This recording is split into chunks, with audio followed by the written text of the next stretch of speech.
And this one also has a little bit of European illusionism. So Kang Se-hwang went to Beijing a few times as a government envoy, and he was interested in Western civilization. So he studied that perspectival drawing, and then he also used that illusionism of the rock. So that he used ink in a more inventive way to create that big texture, big volume of the rocks. So it's 영통도구. This one is also in the exam. I want you to be able to identify and explain it really well. And then Shin Yun-bo and then Kim Hong-do, right? These two you must be able to understand well. And then perhaps Kim Hong-do and Shin Yun-bo's painting, you may see work that's not studied in the class, but you can easily identify it because Shin Yun-bok's painting usually have a landscape background versus Kim Hong-do, he doesn't have any background. And then you can see Shin Yun-bok painted more of that yangban, like elegantly dressed yangban, versus Kim Hong-do painted more peasants, farmers, ordinary citizens, and you should also be able to explain the popularity of genre painting. So that's very important work. And then this building, I mean, I didn't show you a lot of buildings in the class. You wrote a discussion post on 5 palaces of the Joseon Dynasty, but they were all reconstructed in the late 19th and 20th century. But Myeongdong Cathedral is a European-style church in Seoul, but this one is an original building from 1892, and this was built with resources and donations from Emperor Gojong. So I wanted to remember that, and then should be able to describe that French Gothic style building that was created in the late Joseon Dynasty by workers of Joseon.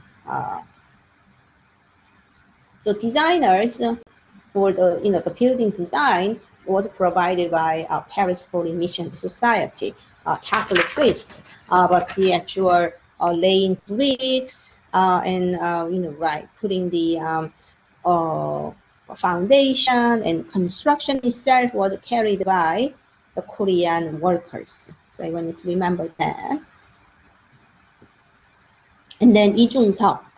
Remember, Lee Jung-seop was a Korean painter with a tragic death.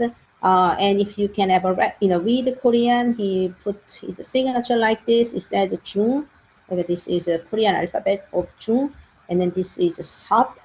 So you don't even have to make a lot of effort to memorize his work. Okay, its name is always written somewhere. So this is Lee Jung-seop's work, and he painted bull, a ferocious male cow, like a bull.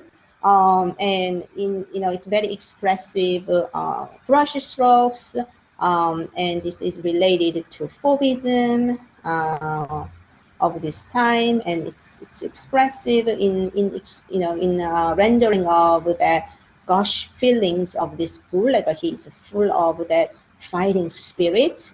He's not going to give up, and a lot of people interpreted Lee Jung-seop's bull as a depiction of the Korean people's courage.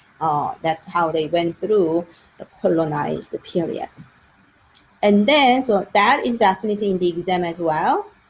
And then Kim Han-gi. So Kim Han-gi was a remarkable painter. He started with the figurative painting, but eventually, after he moved to New York in the late 1960s, he adopted abstract painting. So he had a long career, and then he was a talented artist. And this one, which was made in the 1950s, this is in the style of a figurative work called jar. And then we talked about in this particular painting, Kim Han-gi captured white porcelain of Korea in the shape of a moon jar. right? The 달 항아리, and then the 매병, right? Like this is Korea 샐러드 매병 style shape, and then he also put the moon, and then some trees and birds, those kind of elements. So Kyunghee is a most representative modern painter of Korean art. And then Nam Jun-baek is probably in one of your quiz questions. So Nam Jun-baek is considered father of video art. And then Kim Soo-ja is a famous artist, feminist artist of Korean modern art. And then there are like two works, right? We studied in the class, but I did not include in this review section. This card. Oh. And that is a work of, let me show you these images one more time. I wanted you to remember this important section of functional paintings in Korean art. So hold on, KR. I found this painting of a little bit of a utilitarian purpose. So,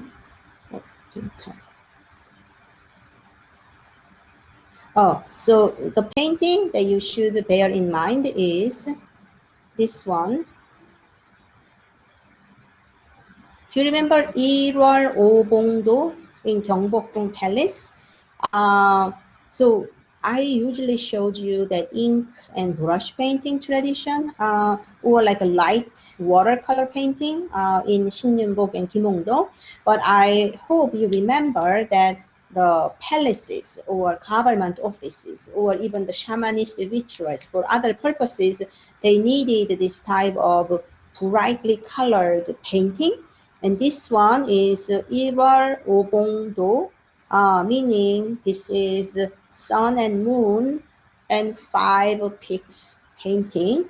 And I want you to remember this as an example of court painting with auspicious symbols. And in court painting, as well as in the tradition of folk painting, you are going to have this type of realistic, rich painted pigments of it. Okay, so you may want to write it down, but this is also in the exam. You know, one thing that you should be able to remember as a part of Korean art. And then one other thing that I want to mention is a lot of students didn't answer this question very well, so that's why I am showing you one more time. That is work by Kubonu. I didn't include him in the final exam review. I mean, it seems like I'm really giving you the answers. But the artist Kubonu, do you remember Kubonu? He looks like this. He was a little, you know, short, and he had some, he had injury as a child, so he was a little limp. He couldn't walk straight, a little problem on his spine and in the leg. But he was considered as Korea's Matisse, remember? Korea's Matisse. So he used oil painting in very expressive manner. So Lee Jung-sub was actually influenced by Kubonu. And his work, one of the work over here is the Diamond Mountain that he created. It's not a large painting, but Kubonu certainly reinterpreted the true view landscape tradition in oil, and this is his a depiction of diamond mountains. So you will see one of his painting in the test, and I hope you can answer it well.